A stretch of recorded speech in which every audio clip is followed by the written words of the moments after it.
This poem is called Autumn's Fall by Kerry Hardy and comes from an Advent book called Haphazard by Starlight, written by Janet Morley.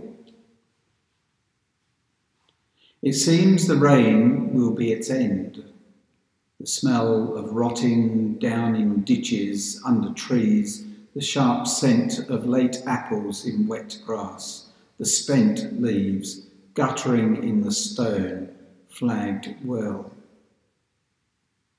The spaces in the branches stretch and grow, high spiralling of crows in the thin sky, the grey drift of the distance, nothing more of hope or exaltation in the flow, of damp air from the windows that I leave to let the year move quietly through the house, preparing for the long dark and the cold, loosening the net spent thoughts still weave, clingy as cobwebs. There must be space for death and witness for this seep of emptying light, for winter, pressing the cattle at the gate, clouding the darkness with their frightened breath. This poem about the end of autumn has another tone. It is conversational and low-key, beginning as if the theme of the poem has already been stated, and there is no need to explain what is being referred to. It meanders quietly through the 4 verses with a feeling of letting go, rather than active struggle. It is as if the year-end comes uncertainly and with a gradual decline, not with blustering storms or dramatic stripping either of trees or human hearts.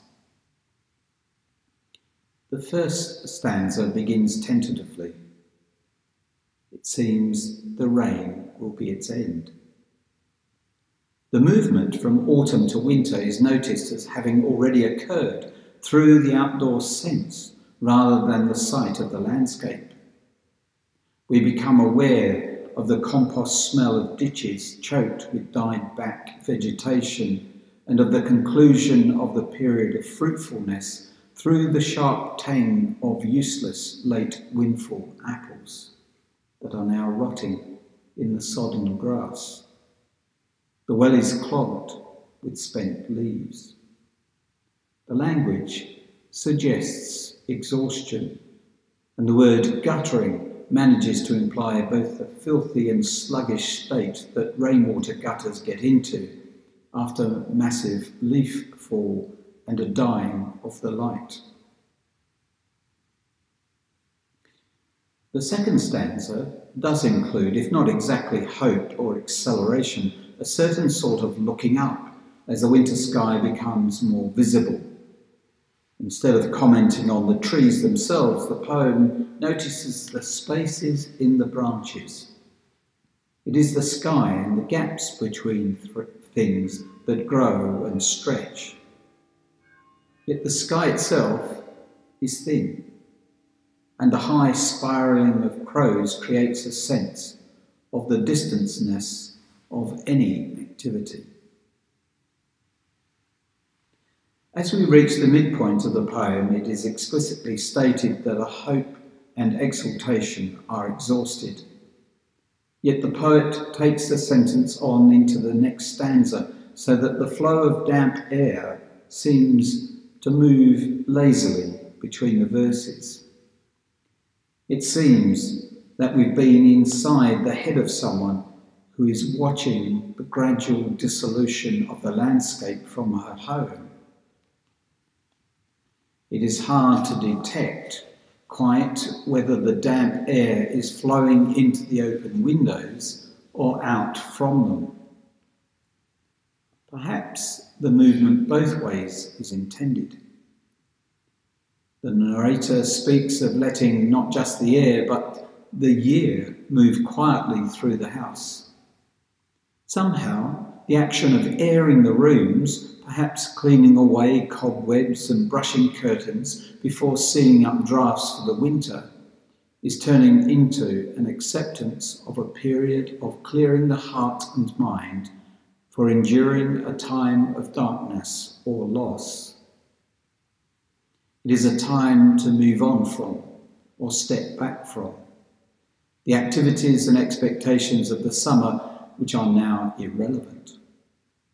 The spent thoughts that hang around echo the spent leaves of the first stanza that were clogging the water source.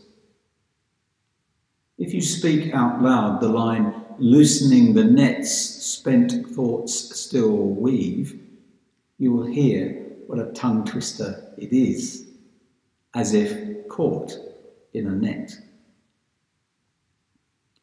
The fourth stanza starts still draped with the thoughts that are clingy as cobwebs. But then there is the strongest statement made in the poem. There must be space for death. This could have several meanings. That grief following bereavement requires its proper time to be worked through. That the dying back in winter is a natural part of a seasonal cycle and takes its own time. Or that we humans should consciously try to let go of what needs to die, and that space and solitude may be necessary in order to achieve this. There is also the need for a witness to the dying process the poem has been charting. Perhaps the other seasons have more obvious glories and many poetic advocates to extol them.